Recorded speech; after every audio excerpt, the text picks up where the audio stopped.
Hi అండి, ఇది మా వాక్కాయ చెట్టు. ప్రతి సంవత్సరం లాగా ఈ సంవత్సరం కూడా బాగా కాసింది. ఈ కాయలు కోస్తుంటే ముళ్ళు కూడా గుచ్చుకుంటాయి. జాగ్రత్తగా కోసుకున్నాం. ఈ కాయలు అన్ని కూరల్లో వాడుకోవచ్చు. చేపలు, రొయ్యల కూరల్లో వేసుకుంటే చాలా చాలా రుచిగా ఉంటుంది. వీటితో వాక్కాయ, ఆవకాయ కూడా పెట్టుకోవచ్చు. కొన్ని కాయలతో ఆవకాయ పెట్టుకున్నాం. ముందుగా కాయలను శుభ్రంగా కడిగి తుడిసి కొంతసేపు ఆరబెట్టాం. 2 భాగాలు చేసి దానిలో ఉన్న గింజలు తీసివేసాం. మేము ప్రతిసారి 2 ముక్కలుగా చేసి ఆవకాయ పెట్టుకుంటాం. కానీ దానిలో ముక్కలు ఎక్కువగా, గ్రేవీ తక్కువగా ఉంటుంది. అందుకని ఈసారి 4 బద్దలుగా చేసుకున్నాం. ఇవి 4 కప్పులు అయినాయి. ఒక పెద్ద వెల్లుల్లిపాయని వలుచుకున్నాం.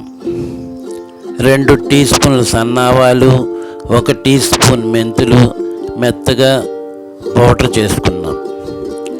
అలాగే 1 కప్పు వాక్కాయలు, వెల్లుల్లిపాయల్ని కచ్చాపచ్చాగా గ్రైండ్ చేసుకున్నాం.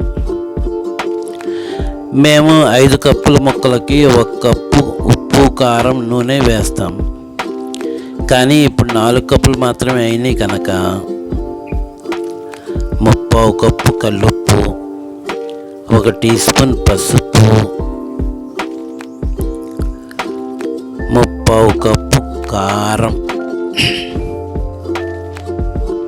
వేసి బాగా కలిపి ముక్కలకి కారం ఉప్పు బాగా పట్టేటట్టు బాగా కలుపుకున్నాం.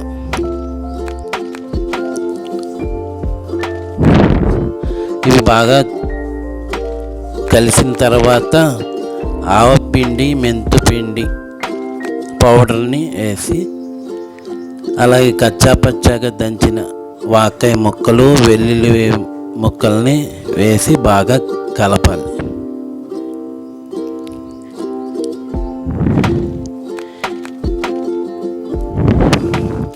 ఇవన్నీ బాగా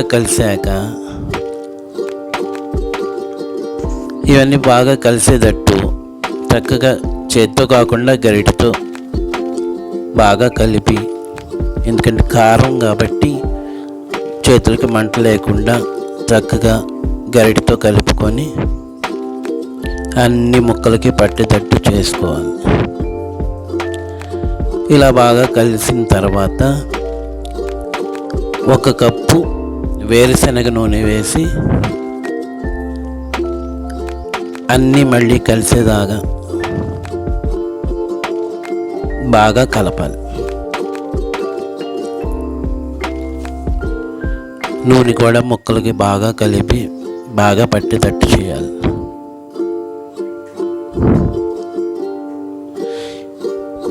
ఇలా బాగా కలిసినాక జాడీలో అయినా పెట్టుకోవచ్చు,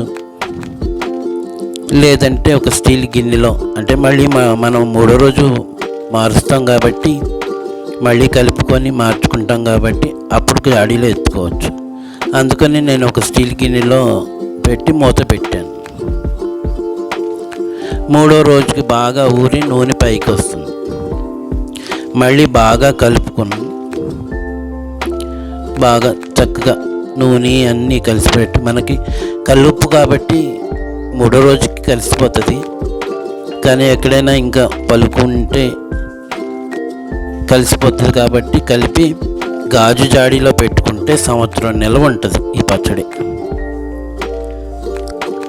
వేడి వేడి అన్నంలో నెయ్యి వేసుకొని తింటుంటే చాలా బాగుంటుంది. ఆవకాయ పచ్చడికి పోటీ, చాలా బాగుంటుంది.